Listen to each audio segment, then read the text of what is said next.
수 있나요? 없습니다. 예. 그러면 말씀 보겠습니다. 말씀은 빌립보서 4장 1절에서 7절 말씀.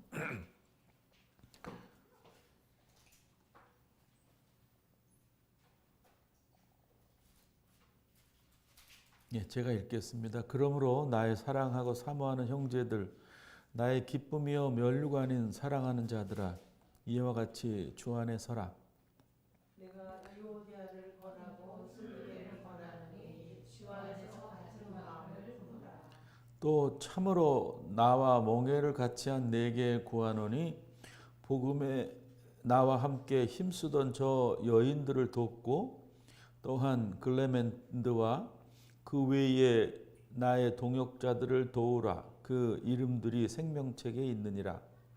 주 안에서 항상 기뻐하라. 내가 다시 말하노니 기뻐하라. 너희 관용을 모든 사람에게 알게 하라. 주께서 가까우시니라. 아무것도 염려하지 말고 다만 모든 때에 기도와 간구로 너희 구할 것을 감사함으로 하나님께 아뢰라. 같이 봅시다. 그리하면 모든 지각에 뛰어난 하나님의 평강이 그리스도 예수 안에서 너희 마음과 생각을 지키시리라. 아멘. 우리 찬송가 288장 같이 부릅시다.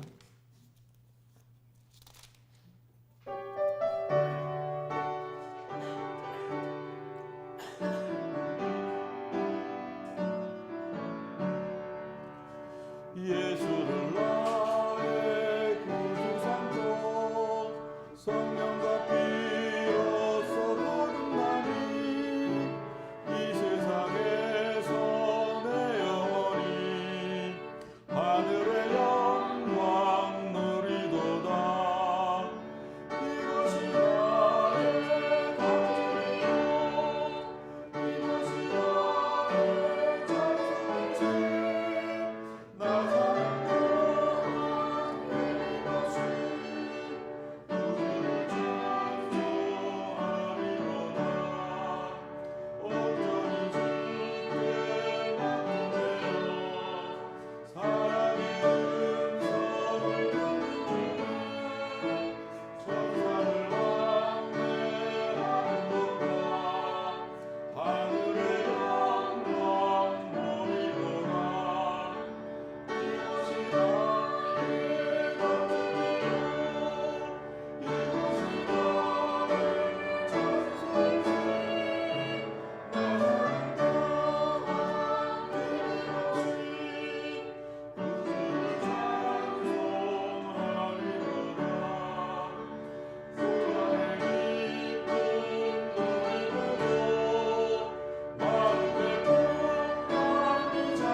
오늘 그 말씀에 보면 바울 사도가 빌립보 교우들을 얼마나 사랑하는지를 알 수 있습니다. 1절에 보면 나의 사랑하고 사모하는 형제들, 나의 기쁨이요 면류가 아닌 사랑하는 자들아, 이렇게 얘기하죠. 뭐 이렇게 붙인 단어가 많아요. 그러니까 사랑하고 사모하는, 기쁨이고 면류가 아닌 형제들 자매들아, 이렇게. 저도 이 사도 바울을 닮아서 성도들에게 이렇게 편안하게 이름을 불렀으면 하는 마음이 간절합니다. 우리 서로가 이랬으면 좋겠습니다. 그래야 오늘 말씀이 이와 같이 주 안에 서라 하는데, 그러니까 주님 안에 서는 성도의 모습이다라는 생각이 듭니다. 오늘 말씀의 초점은 2절에 두었습니다. 내가 유오디아를 권하고 순두개를 권하노니 주 안에서 같은 마음을 품으라. 아마 그 훌륭한 그 선교 동역자들이었는데 여인들이었나 봐요. 유오디아와 순두개. 그런데 뭐 조금 서로 갈등, 누구와 갈등이 있었는지 모르지만 성도들 간에 갈등의 뭐 중심부에 섰던 사람들인 것 같아요. 그러면서 이제 권한다. 이렇게 권한다. 권한다는 말은 간절히 바란다. 이런 뜻도 되고요. 항변한다. 지시한다. 또 지나친 표현일지는 모르지만 야단친다. 뭐 이런 뜻도 되는 거예요. 그 잘못을 야단하고 지적한다. 이런 뜻도 됩니다. 지난주 수요일에 우리가 그 갈라디아서를 보면 바울 사도께서 갈라디아 교우들에게 언성을 높였다. 뭐 이런 말이 나오는데 뭐 그것과도 대동소이하다 이런 생각. 그러니까 잘못한 것에 대해서 바울은 그냥 넘어가진 않았던 것 같아요.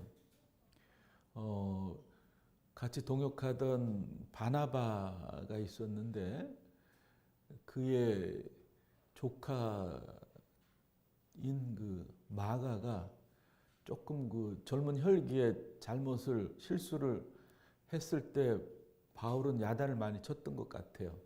그래서 그 일로 인해서 이제 바나바와 결별하기도 했는데 어쨌든 바울은 성격상 잘못한 것을 그냥 넘어가진 않았던 것 같아요. 꼭 그 사랑하는 마음이 많았지만 그럼에도 불구하고 성도들이 방종하지 않도록 뭐라 그럴까요? 이렇게 그 선을 넘는 자유함을 누릴까 봐 걱정이 되어서 꼭 문제를 삼고 지적하고 했던 것 같아요. 우리들에게도 이런 것이 필요합니다. 그러니까 야단하고 지적하고 뭐 잘되게 하기 위한 문제를 삼아야 되는데 지금 한국 교회는 그런 것들이 없습니다. 다른 말로 말하면 잘못한 것에 대해서 벌을 주지 않는 교회가 되었습니다. 벌이 없어졌어요. 옛날 교회는 어마무시한 벌을 줬어요. 막 죽이기까지 했거든요. 그러니까 교회에 그서 정한 그 법에 저촉이 되는 사람들은 막 죽이기까지 했어요. 여러분들이 혹시 아는 사람이 있을 텐데 그 잔다르크라는 그 이제 프랑스의 영웅 같은 여인이 있었는데 그분도 교회법에 어긋났다고 해가지고서는 화형을 시켰단 말이에요. 그러니까 옛날에는 교회가 이렇게 법을 집행하는 권한도 있었거든요. 그래서 뭐 많은 사람들이 또 그 법이 너무 과해서 억울하게 죽은 분들이 많죠. 뭐 그걸 얘기를 하는 건 아니고 어쨌든 옛날에는 그래도 잘못에 대해서 지적하고 문제 삼고 벌을 주는 뭐 그런 게 있었어요. 근데 지금은 없어요. 우리 교단 헌법에도 이렇게 처벌의 조항이 있는데 그걸 뭐로 권징이라고 그러고 이제 실제로 벌을 주는 거를 이제 시벌이라고 그러거든요. 그러니까 벌을 준다. 근데 그런 게 없어요. 그러니까 벌 중에는 그 주의를 주고 견책을 하고 근신하라 그러고 또 시무를 정지하고 일반 사회에서도 정직하잖아요.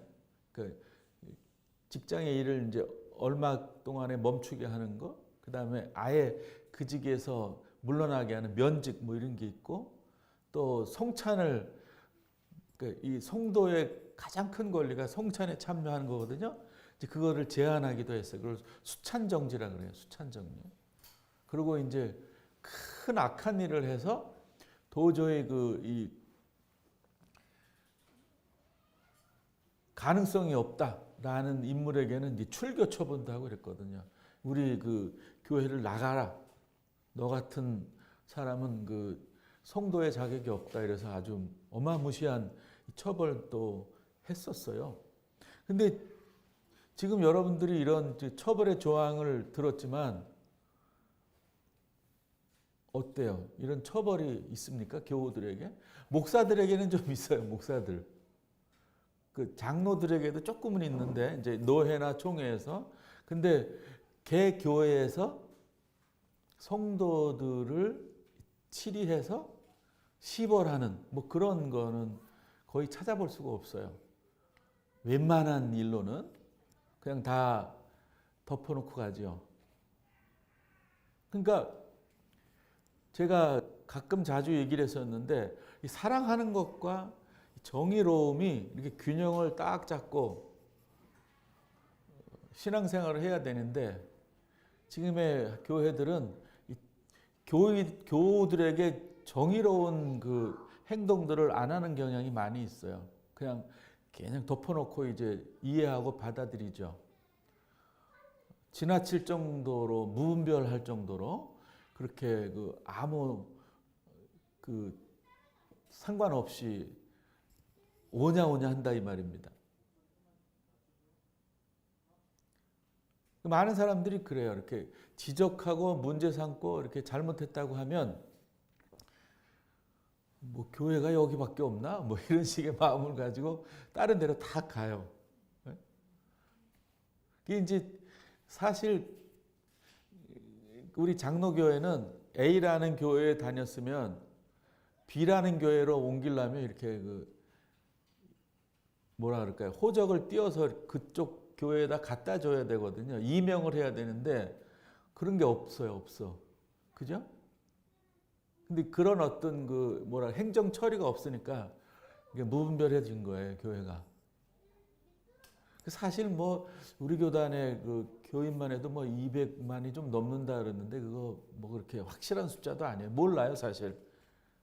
뭐 한 명이 막 서너 군데 교회에 적을 두고 있는 경우도 있기 때문에 그런 행정의 투명함이 없기 때문에 몇 명이 모이는지도 잘 몰라요. 결국 그런 것 때문에 벌을 줄 수가 없어요. 아무리 잘못을 해도 다 오냐 하고 이렇게 이해하고 뭐 그냥 무마시키는 그런 수준인 거죠. 근데 또 한편으로는 벌은 아닌데 영적으로 막 학대를 자행하는 것도 있어요. 그러니까 마치 벌처럼 좀 이렇게 아이러니컬한 거죠. 벌은 아니지만 벌 받지 않아야 될 사람들에게 벌 같은 거를 주는 그런 또 우리의 현실이기도 해요. 그러니까 벌 아닌 벌을 받는 사람들이 있고 벌 받아야 될 사람들에게는 무관심한 그런 교회의 모습이 지금 우리다 이 말입니다. 그래서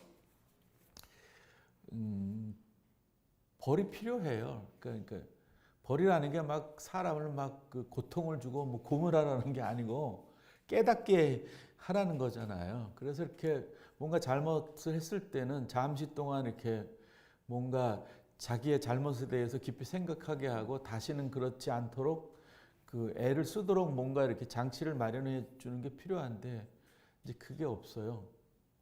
자녀들도 마찬가지잖아요. 성경에 보면 자녀들에게 매를 들지 않는 부모는 자녀를 사랑하지 않는 자녀다라는 그런 얘기도 있거든요. 그래서 요즘 뭐 아동 학대들 많이 문제가 되고 있는데 학대 수준의 매는 안 되겠죠. 그러나 이제 정신 차릴 수 있도록 바른 길로 갈 수 있도록 잘 인도하는 선에서의 매는 매우 중요한데 그것까지도 없는 거죠. 그게 자녀들에게 이렇게 대하는 거를 보면 한편으로는 또 이게 자녀들을 위한 건가 이런 의문이 들게 하고, 이 본인이 그 평소에 가져왔던 화를 이렇게 푸는 도구로 매를 활용하는 건 아닌가 뭐 이런 생각도 들게 하는 사람들이 많이 있어요. 막 소리를 지르고 뭐 화를 내고 뭐 필요 이상의 분노를 하는 뭐 이런 부모들이 있는데, 그거는 백해무익하다 이렇게 볼 수가 있어요.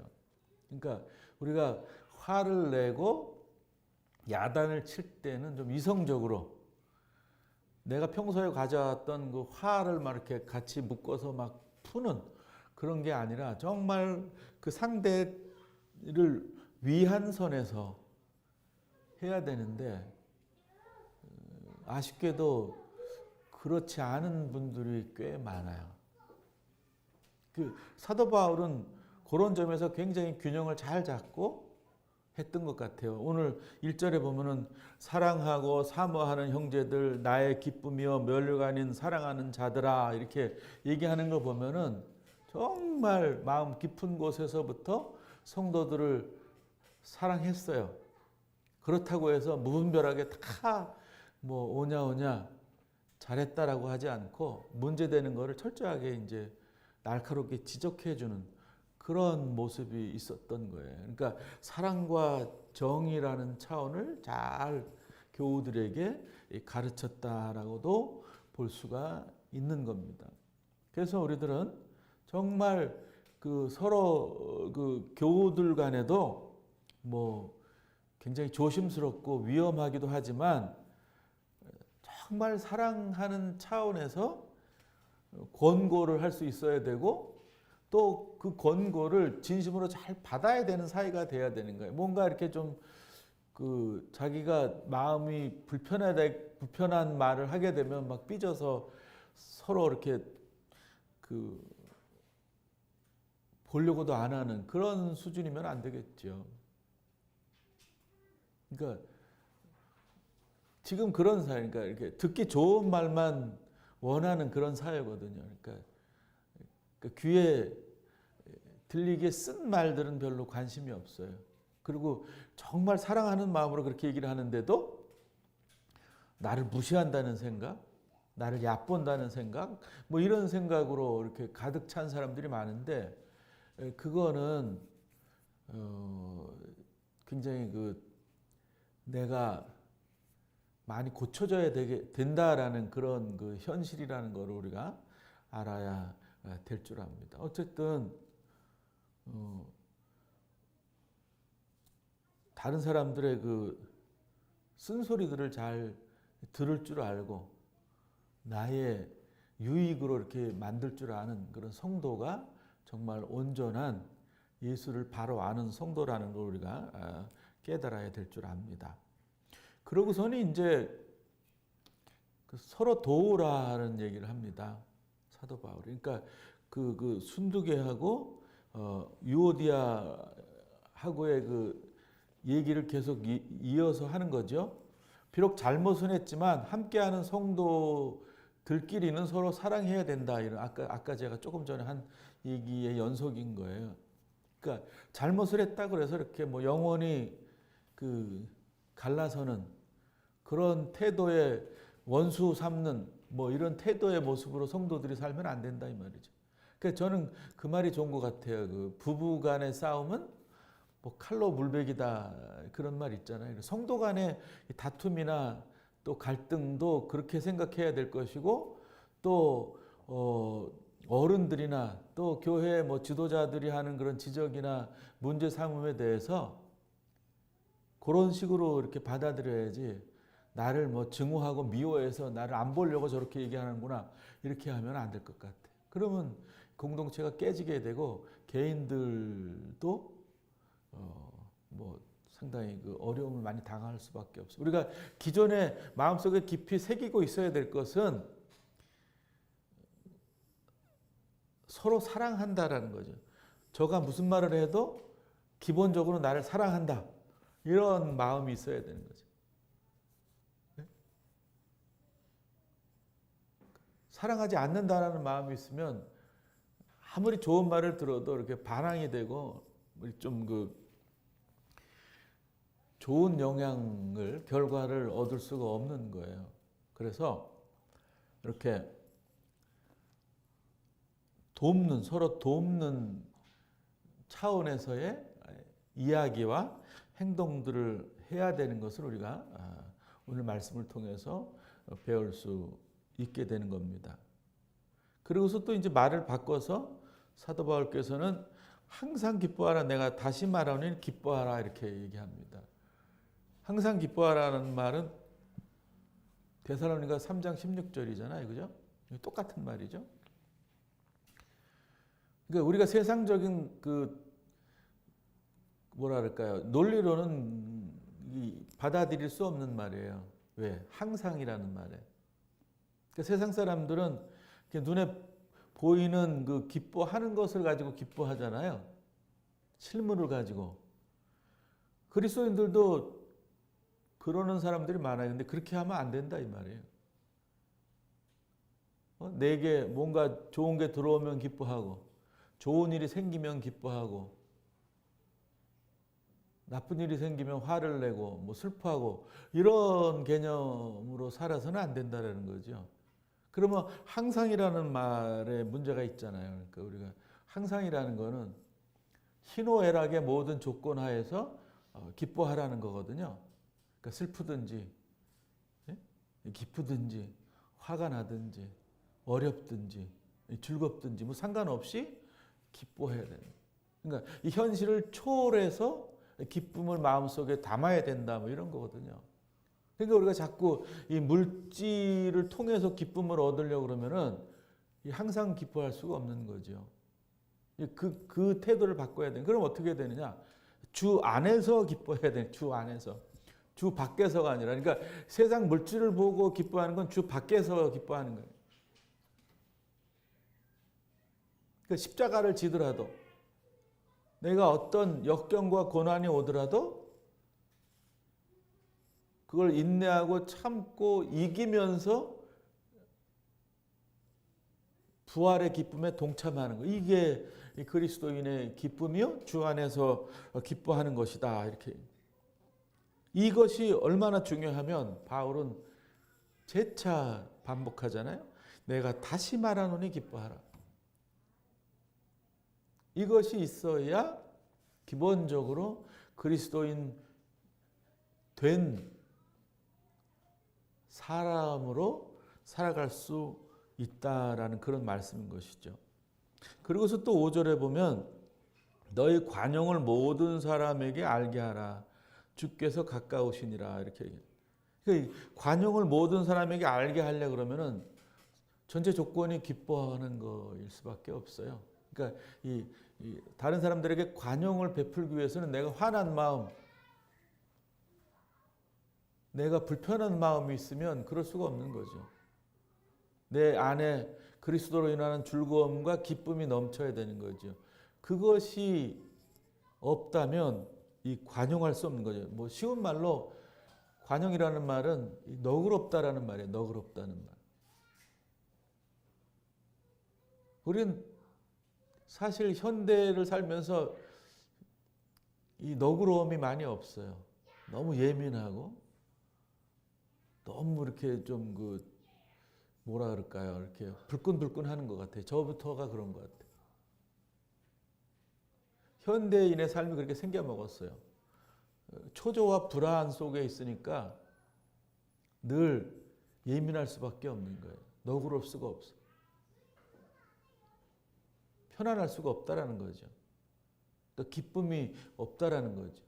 그러니까 늘 우리가 말씀 안에서 주 안에서 기쁨을 누리려고 애를 써야 되는 거예요. 그러기 위해서 하나님과의 깊은 말씀 안에서의 교제가 필요한 거예요. 조금 이따가 말씀을 드리겠지만, 그리고서 우리가 할 일은 아무것도 염려하지 말고 다만 모든 일에 기도와 간구로 우리 구할 것을 감사함으로 하나님께 아뢰는 일이다. 우리의 어떻게 보면 권리와 책무인 거예요. 기도와 간구. 기도는 우리들이 그리스도인으로 살기에 가장 중요한 영양분인 거예요.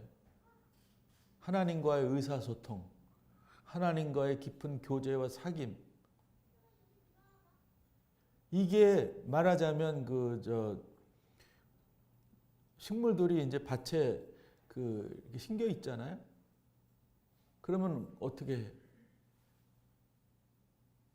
비를 맞으면서 영양분을 채우잖아요. 마치 비를 얻는 그 일이 바로 기도다 이렇게 할 수가 있는. 기도를 통해서 우리는 우리의 영적 삶의 자양분을 얻는 거예요. 우리의 양식이고 우리의 호흡인 거예요.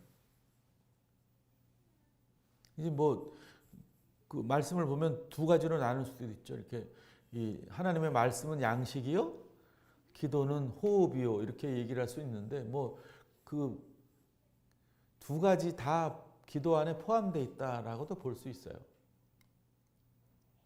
말씀이 없는 기도가 없고 기도 없는 말씀이 없는 것처럼 기도와 말씀은 같이 가야 되는 거거든요. 근데 우리는 그 간구를 기도와 동일시하는 경향이 있어요. 여기는 분명히 기도와 간구라는 말로 나누는데 기도는 하나님과의 교제요 사귐이에요. 간구는 우리의 필요를 요청하는 거예요. 근데 우리는 자꾸 간구를 기도의 전부라고 얘기를 해요. 간구는 기도의 아주 일부분인 거예요. 부모님과 우리가 의사소통을 하고 삽니다. 그러면 그 요청만 합니까? 나의 필요를? 아니잖아요. 다양한 인격적인 어떤 그 차원에서의 의사소통을 많이 하잖아요. 울고 웃고 화도 내고, 그죠? 그런 그 인격적인 관계로 오가는데 간구만 한다면 우리는 뭐랄까요? 하나님과 온전한 그 관계성을 형성하지 않고 산다라고 볼 수가 있는 거예요. 그래서 기도와 간구를 끊임없이 하는데 감사함으로 해야 된다는 거죠. 너희 구할 것을 감사함으로 하나님께 아뢰라. 그러니까 필요를 구하는 건데 또 중요한 것은 하나님은 우리에게 필요한 거를 이렇게 적절하게 채워주시기도 해요. 그러나 우리의 필요에 응답하시지 않을 때도 있어요. 어쩌면 그런 현실이 더 많을 수 있어요.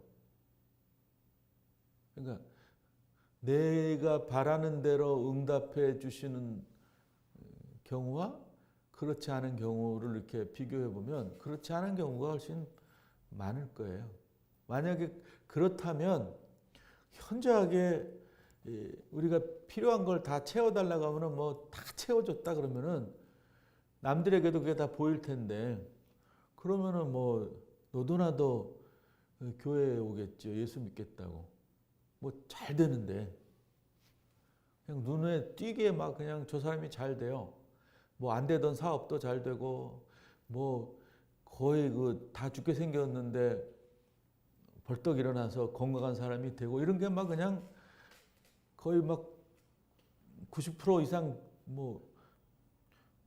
현저하게 보인다면 사업 망했던 사람, 건강이 없는 사람 다 교회로 오겠죠. 근데 사실 따지고 보면은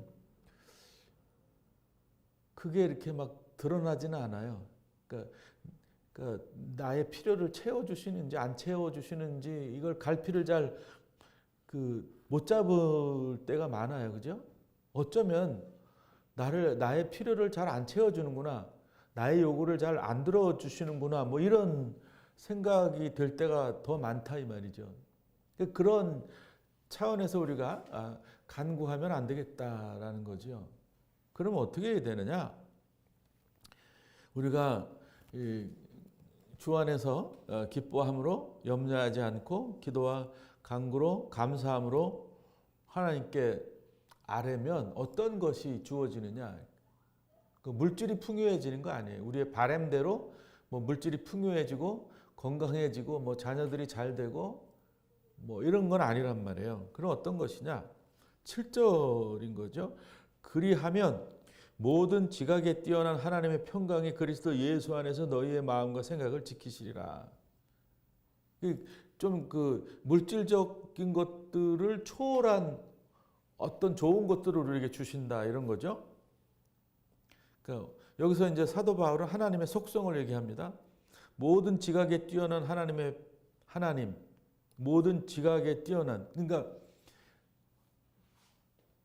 우리가 전지전능하시다 이렇게 하나님을 얘기를 하잖아요. 그러니까 전지하시다라는 거예요. 모든 것을 아시는 하나님이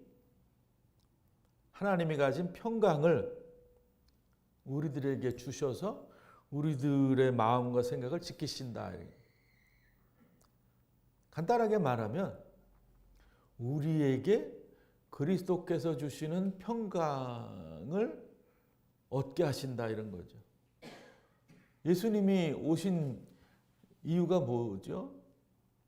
평화를 위해서 오셨거든요. 세상의 평화. 그거를 위해서 한평생 사셨고 그것을 위해서 살라고 우리들에게도 촉구하시면서 우리들의 개개인의 삶 속에서도 평강하도록 해주신다 이런 말씀이잖아요.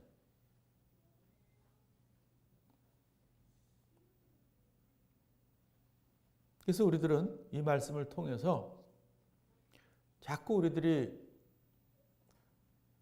나의 그 세상에서의 삶의 잘됨과 못됨을 비교하면서 그것을 생각하면서 신앙생활하면 안 되겠다.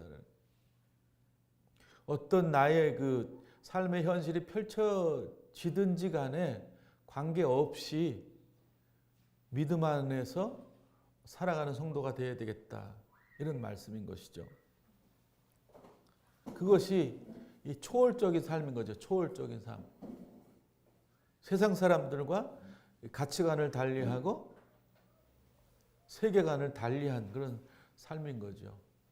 똑같은 그 시각을 가지고 우리가 살아간다면 구별될 일도 없고 하나님의 자녀로서의 특권을 가진 자도 되지가 않는 거거든요.